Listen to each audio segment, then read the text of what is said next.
नमस्कार दर्शकों, आज हम आपको बताएंगे कि क्या कहीं आपके साथ भी ऐसी घटनाएं हो रही हैं जिनकी वजह से आप अपने पूर्वजों के जो कर्म हैं उनको भुगत रहे हैं। जी हाँ दर्शकों, ऐसा कहा जाता है कि जब हम जो बोएंगे वही काटेंगे। गीता के अनुसार हर मनुष्य को अपने कर्मों का फल इसी जन्म में भोगना पड़ता है। इस संसार में ही रहते हुए हम कल की चिंता किए बिना कर्म नहीं कर पाते हैं, लेकिन हमें फल की चिंता किए बिना कर्म करना चाहिए। यही हर मनुष्य का कर्तव्य होता है। वास्तविक जीवन में हमारे साथ ऐसा कई बार हो जाता है जब हमें हमारे स्वभाव के विपरीत कल मिलता है। हमारे कहने का तात्पर्य यह है कि कई बार लोग बहुत अच्छा कार्य करते हैं, इसके बावजूद उन्हें विपरीत परिस्थितियों से गुजरना पड़ता है। कई बार ऐसा होता है कि अच्छे स्वभाव के लोगों के साथ लगातार दुर्भाग्यपूर्ण घटनाएं होती रहती हैं, जबकि कई दुष्ट मनुष्यों के साथ भाग्यपूर्ण घटनाएं होती हैं। ऐसे में हम ये सोचने पर मजबूर क्यों हो जाते हैं कि आखिर अच्छे इंसान ने ऐसा क्या पाप कर दिया कि उसके साथ लगातार सब कुछ बुरा ही हो रहा है। मनुष्य का जन्म उसके पूर्व जन्म के अनुसार ही होता है, और ऐसा कहा जाता है कि बच्चे अपने माता पिता का महत्वपूर्ण अंग होते हैं और अपने माता पिता का ही दूसरा रूप होते हैं। माता पिता की सोच और स्थिति का असर उनके बच्चों के जीवन पर भी काफी पड़ता है। यह संभव हो सकता है कि आपके माता पिता ने बहुत अच्छे काम किए हों और आप बहुत बुरे इंसान बन गए हों। इसके बावजूद आपके साथ सब कुछ अच्छा हो रहा है।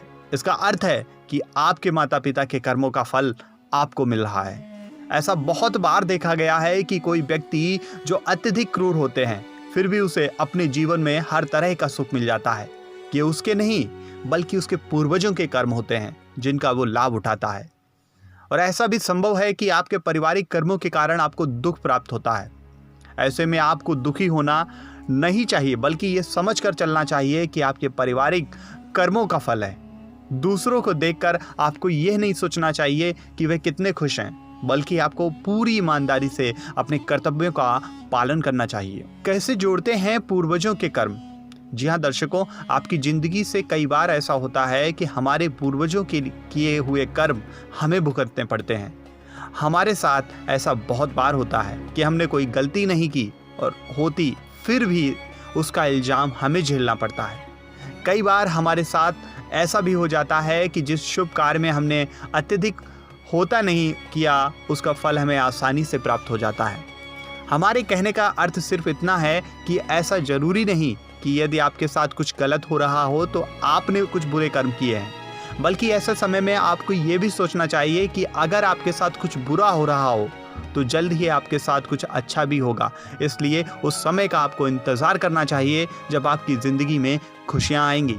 इसके साथ साथ आपको अपने कर्तव्यों का पालन पूरी ईमानदारी और मेहनत से करना चाहिए। ज़्यादातर ऐसे लोगों की ज़िंदगी बहुत अजीब होती है। या तो परिवार के लोग उन्हें उपेक्षा की दृष्टि से देखते हैं, या फिर परिवार के लोग उनसे बहुत अधिक उम्मीद रखते हैं और उम्मीद पूरी ना होने पर उन्हें जिम्मेदार ठहराते हैं। ऐसा होने पर ये लोग बहुत ज़्यादा दुखी हो जाते हैं। वहीं दूसरी तरफ कई लोग ऐसे होते हैं जिन्हें परिवार में बहुत अधिक मान सम्मान मिलता है। उन्हें ज़िंदगी के सारे ऐश और आराम मिलते हैं, जबकि इन सब को पाने के लिए उन्होंने कुछ खास मेहनत नहीं की थी। इसका मतलब ये होता है कि उनके पूर्वजों ने कुछ अच्छे कर्म किए हैं जिनकी वजह से उन्हें फल मिल रहा है। ऐसे में जो लोग बुरी परिस्थितियों से गुजरते हैं, उन्हें खुद को हर परिस्थिति में डालने की आदत हो जाती है।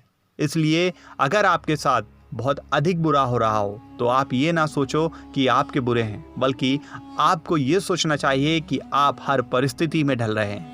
इसके विपरीत यदि आपको बेवजह प्रशंसा और मान मिल जाए तो आपको अधिक खुश नहीं होना चाहिए, क्योंकि वास्तविक में आपकी प्रशंसा आपके पूर्वजों की मेहनत का फल है। तो दर्शकों, ये थी आज की हमारी वीडियो। अगर आपको हमारी वीडियो पसंद आई हो तो आप हमारी वीडियो को लाइक कीजिए, सब्सक्राइब कीजिए और कमेंट में लिखकर अपनी राय हमें ज़रूर दीजिए। नेक्स्ट 9 स्पिरिचुअल से रजत की रिपोर्ट।